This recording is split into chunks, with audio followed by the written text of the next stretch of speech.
Gem City's Precious Sisters. So thank you for coming. I wanted to share a little bit about this presentation. And the question is, how can you talk about the sisters, all that they've done in 15 minutes? Well, we did it in 6 minutes and 40 seconds before.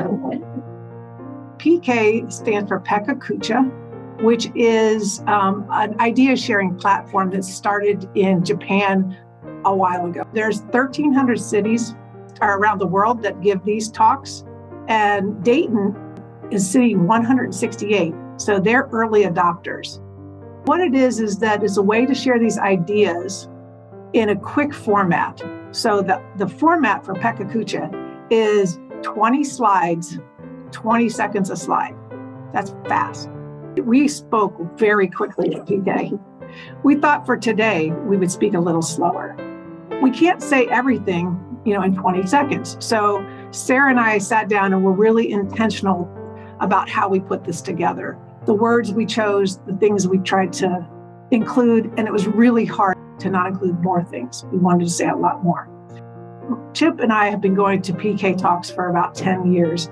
He's presented, and I really wanted to present about the sisters, especially the 100-year celebration of being in Salem Heights this year. And so I put a proposal together and got accepted. So then I went to leadership and asked them if it was okay if we did this. And so they're like, sure. So we started gathering information. We also ran the pictures and the text through leadership to make sure that we were representing the sisters in a way that you all would be proud of. Sarah and I want to do this because I personally feel that y'all don't like blowing your own horn. You're pretty humble people, which is one of the things we love about you.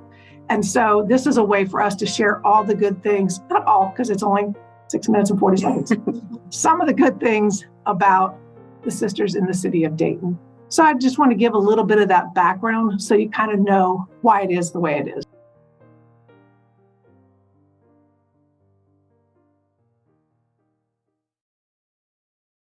Mother Maria Anna Brunner, a deeply faithful Catholic, widow, and mother of 6, began the Sisters of the Precious Blood in 1834 with 3 young women in Switzerland. Inspired by her devotion to the adoration of the Blessed Sacrament, the congregation would reach 800 sisters at its peak. After Mother Brunner's death, the number of sisters continued to grow. Over the next 10 years, they established multiple missionary sites around Switzerland. In July of 1844, the sisters were invited into the wilds of Ohio to teach German immigrants. 3 sisters settled into a sparse log cabin outside New Regal, Ohio. Making Dayton their home began in September 1893, when they were invited to come teach at St. Mary's School on Xenia Avenue. As the sisters outgrew their mother house in Maria Stein, plans were made to build a new mother house north of Dayton. On June 2nd, 1923, that's 100 years this month, the first Mass was celebrated at the new chapel. In the tradition of Mother Brunner's devotion to the precious blood, the sisters continued the charity and justice work in collaboration with countless others in Dayton. There have been 1,958 Sisters of the Precious Blood. We're showcasing a precious sister gem from each decade. While women in the 1920s were excluded from practicing architecture, the congregation asked Sister Grace Pratt to work closely with the architects to design the Maria Joseph Home for the Aged.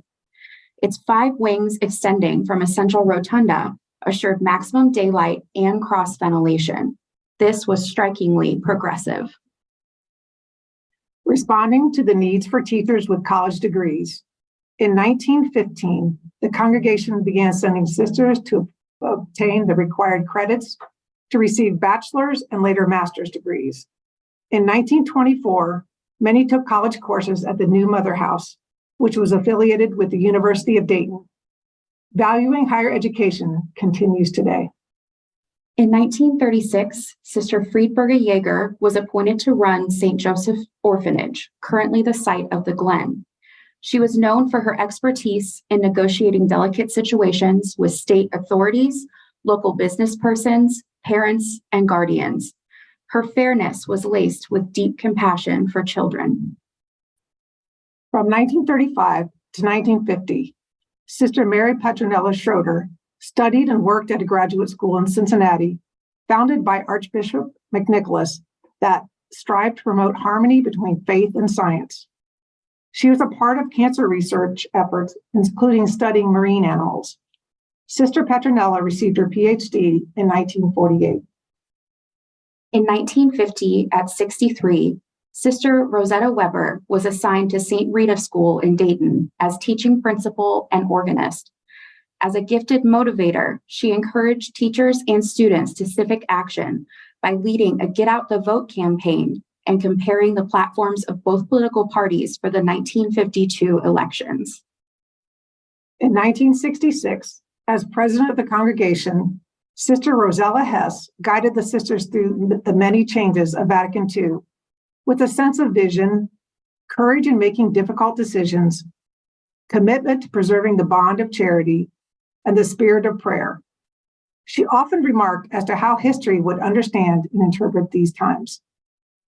After Vatican II, there was a shift from strict adherence to authority and obedience towards a more non-hierarchical structure, and that encourages sisters to discern their way of being in the world. One major change that Sister Rosella had to navigate was the change from wearing a traditional habit to contemporary clothing. Sister Charmaine Grillo, a Dayton native, was Dean of Studies for Sisters studying at the University of Dayton. She encouraged young sisters to discern fields of study that would utilize their gifts and contribute to the common good. In 1972, at age 39, Sister Charmaine became the youngest sister to be elected president of the congregation. Sister Dorothy Kammerer recognized the growing need to feed the hungry in Dayton. In 1983, she gathered partners and opened the House of Bread, which still exists today on Orth Avenue. She was always present. On the first day, 19 meals were served. Within a couple of years, they were serving 200 to 400 meals per day. In 1989, Sister Roan Helene Wildenhouse and Dick McBride started St. Mary's Center at her home parish. It became a neighborhood magnet, providing affordable housing and services. This quickly became St. Mary's Development Corporation, which continues to help older people with low income live independent, high-quality lives and thrive in mind, body, and spirit. After more than 20 years of teaching, in 2011, Sister Nancy McMullen began serving as the coordinator for the Lay Pastoral Ministry Program in the northern area of the Archdiocese of Cincinnati. Under her leadership, she witnessed many people searching for deeper spiritual lives and encouraged them to give back to the church and their community. Standing on the shoulders of these gems, the sisters continue their legacy in a variety of ways. Education has always been a priority. Founded in 2011 by two sisters, the Brunner Literacy Center empower adults through access to literacy, high school diplomas, learning English, and more. They serve throughout Montgomery County without cost to the learner. The sisters support many nonprofit agencies in the Dayton area that continue the historical ministry of the sisters and align with their values and precious blood spirituality.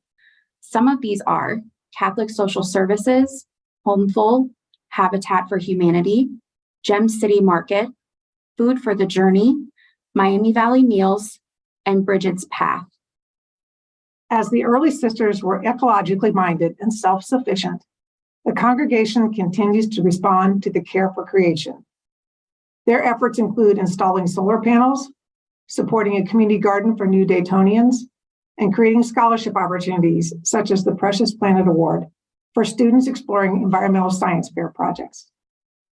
Following Mother Brenner's responding to the cry of the blood, the sisters continue to engage in efforts to educate and help eradicate human trafficking, gun violence, and the death penalty in Ohio.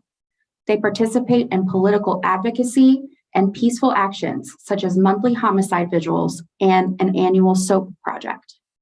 At the heart of everything is prayer, as in their mission statement, urged by the redeeming love of Jesus the Christ and rooted in Eucharistic prayer.